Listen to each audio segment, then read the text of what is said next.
Hello friends, this is Scott Monty. Stand by for commentary.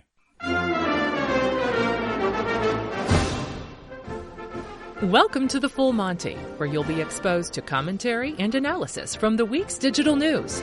You give us 15 minutes, and we'll save you hours. And now, here's your host, Scott Monty. Hi, and welcome to the Full Monty, an audio companion to the newsletter of the same name. Each week, I pick a couple of the more pressing issues and inject some insight, opinion, and wit into this 15-minute show that's sure to give you a better sense of what's affecting the industry. Maybe you'll agree with me, maybe you won't, but I hope it makes you think. This week, a look at transparency versus trust via an Instagram campaign, and why the public doesn't care about your petty squabbles over squatting rights. Transparency versus Trust. This essay is by Christopher Barger and was written for Common Sense, the Brain Trust Partners blog. If you haven't yet heard the internet-based tale of Louise Delage, it's worth a few minutes of your time and consideration. Ms. Delage, a 25-year-old woman from Paris, joined Instagram on August 1st and quickly became a star. Pretty, fun-loving, and always seeming to be in really chic places, doing really glamorous things, Jet Setting Louise acquired some 50,000 followers within 2 months, many smitten with her looks, her lifestyle, and her persona. She seemed to live the stereotypical, perfect Instagram life. And then, on September 30th, came a bombshell. Louise wasn't real. Her video post that day showed all the other photos on her account and pointed out that in every single one of them, Louise was holding an alcoholic drink. Louise, as it turns out, was a French student and actress who was part of a campaign by Addict Aid, a French organization much like Alcoholics Anonymous in the United States, who help people get or stay sober. The campaign was an effort by Addict Aid to make young people, the type likely to aspire to Louise's glamorous-looking life, more aware of the signs of alcohol addiction and to knock down the stereotype that all alcoholics are dysfunctional fall-down drunks. By most measures, the campaign should be called a success, and most every review or story or post about it has done so. 50,000 plus followers for a mock Instagram account in just 2 months. And as of this recording on October 23rd, it's up past 100,000. CNN covered the campaign and talked about its goals and why raising awareness among the French youth about alcohol addiction is so important. Adweek wrote about the campaign too. Thousands of Americans who'd never heard of Addict Aid now know what it is and why it exists. Yep. Earned coverage, shared coverage, lots of attention. Most people in marketing would chalk this campaign up as a success. It will likely be submitted for many of the big awards in the industry and might even win a number of them. And all over Europe and North America, ad agencies and marketers will sit down in their industrial chic conference rooms to brainstorm how they might create their own Louise Delage for their clients. And yet, their execution was stellar. But it's natural to wonder if the short-term victory for Addict Aid came at the expense of long-term credibility for the marketing industry.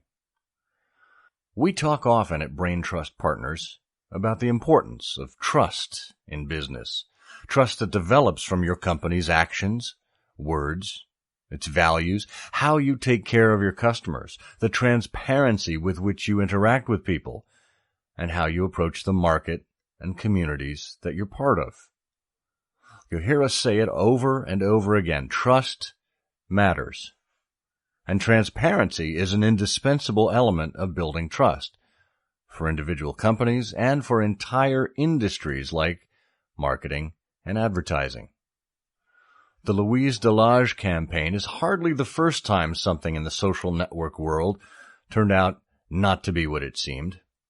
From the Lonely Girl 15 saga on YouTube in 2006, to Australian teen Instagram, YouTube, Tumblr superstar Asena O'Neill, famously quitting social media in 2015, and decrying the phony, not real nature of digital personas, there are lots of examples of creative caveat emptor in the digital world. Understanding that things aren't always what they seem online seems to be part of the digital experience. But this time was different. This wasn't just a creative exercise using a new medium like Lonely Girl 15 was, and it wasn't just a self-promoting young person carefully crafting an unrealistic image to get attention. This time, it was the advertising and marketing industry actively working to use an audience's habits and interests to draw them in to something that wasn't real. The campaign was designed to fool the audience, and it worked. And while people in the advertising and marketing industries get in line to pat the campaign on the back, and no doubt try to replicate it, it wouldn't be a stretch to imagine that the audience might not be as forgiving. See, people already don't trust advertising and marketing. They increasingly use ad blockers. They skip commercials on their DVRs. They pay extra to stream content without ads, and platforms change their algorithms frequently to lessen the amount of advertiser content that users see in their feeds. Brands are too often an intrusion on the experience that consumers want to have, and they don't trust brands when they do show up. And now, on top of that, we have a high-profile campaign designed to fool the audience that has generated congratulations and approval from marketers and creatives and the media. It's safe to say, audiences may well remember this, and not fondly. When trust and transparency are so important to all businesses and industries, but especially to marketing and advertising, and our best efforts involve tricking the audience, even in pursuit of noble goals, the concern is that it's going to make the environment that much more inhospitable to brands. When an already skeptical audience now has reason to turn every new social account into a parlor game of find the marketing angle, and believes that any new personality or profile might be gimmicked by marketers, even those marketers who are genuinely trying to be transparent and have open conversations, are upfront about their intentions, and seek to utilize digital channels and content to build trust, they might find themselves subject to increased skepticism or cynicism. Fool me once, the audience may think, and they'd be right. Louise Delage won the battle all right. Her intentions were honorable and her pursuit noble. And no one can argue with a desire to make young people more aware of alcohol addiction. Let's just hope that in the process of scoring that victory, she didn't nudge us closer to losing the war. Get your trivia skills ready for the Naked Truth. This week's Naked Truth trivia question. With the distributed denial of service attacks in the news, this seemed appropriate. What movie led directly to President Ronald Reagan pushing the first federal laws intended to outlaw hacking? Answer later in the show. And now, page 2. Just stop it already. It's become clear that with the digitization of everything, to the point that it barely makes sense to call out digital as unique anymore, that there are more blurred lines of responsibility with respect to content, customer care, and every place a consumer may touch the brand. Initially in the social media sphere, it was the communications department that owned many of the social channels. These seemed reasonable, since this was the team that was typically engaging the public in two-way practices such as media relations, government relations, issues management, crisis communications, and more. Theirs was a skill set that was directly applicable to communicating with a broad audience. However, to marketers, it wasn't necessarily a slam dunk. Marketers spent their careers understanding the customer and ensuring that outbound efforts were on brand.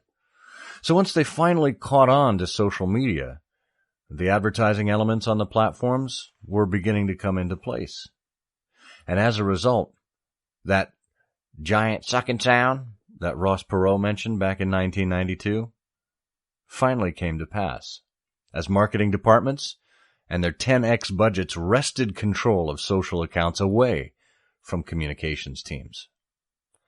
Meanwhile, poor customer service teams were simply struggling to get by with tools that were built for call centers, not digital command centers. Eventually, the technology and skills caught up, and they were up and running as well.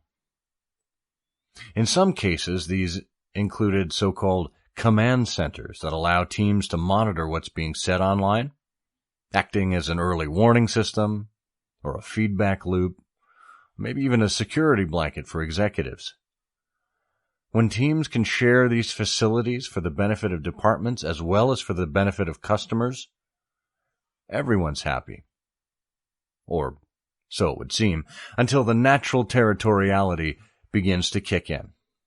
Oh, you've seen it. Departmental spats commence over who should own the relationship, who should create the content, who should communicate with the customer. Or, God forbid, should we have a Twitter handle specific to a regional location like Acme Northeast? Or a Facebook page for an internal team like Acme Widget Department? Please. The bottom line is, the world doesn't care which department posted which messages. To them, it's Acme. The only thing they care about is whether it's customer service or a brand handle. The rest of it should be completely opaque.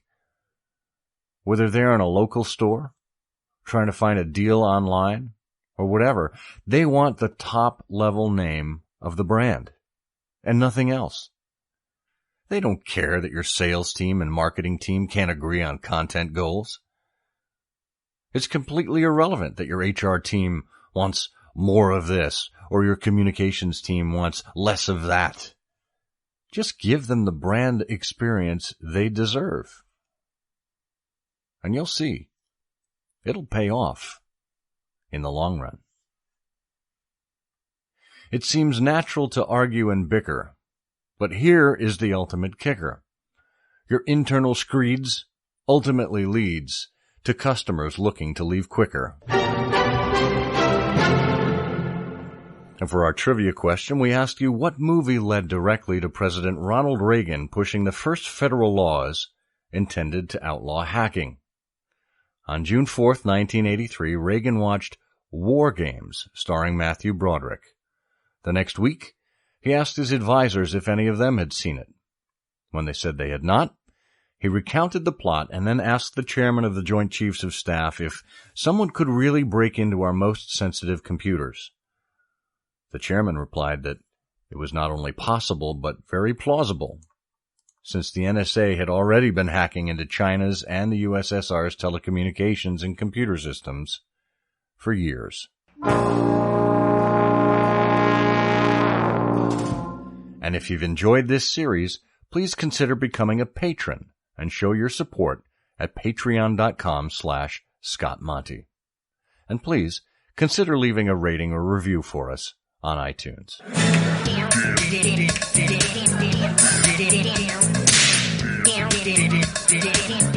Be sure to check out these other major stories from the October 24th edition of the newsletter.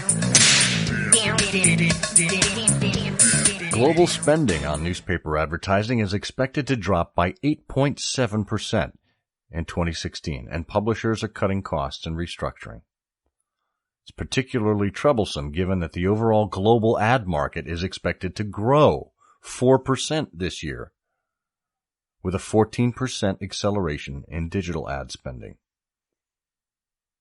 Advertising on Facebook is always changing. Check out the 5 major shifts in Facebook advertising that all marketers should know about. And is the self-driving car un-American? Given that so much of our culture has been car culture, the advent of the autonomous vehicle may reframe our view of the self. Well, that's all for this week. With any luck, your brain is a bit bigger now. Thank you for making me a part of your week and for being exposed to the full Monty. Until next time, I'm Scott Monty, and I'll see you on the internet. Thanks for listening. Be sure to subscribe to the Full Monty newsletter and this program at fullmontyshow.com.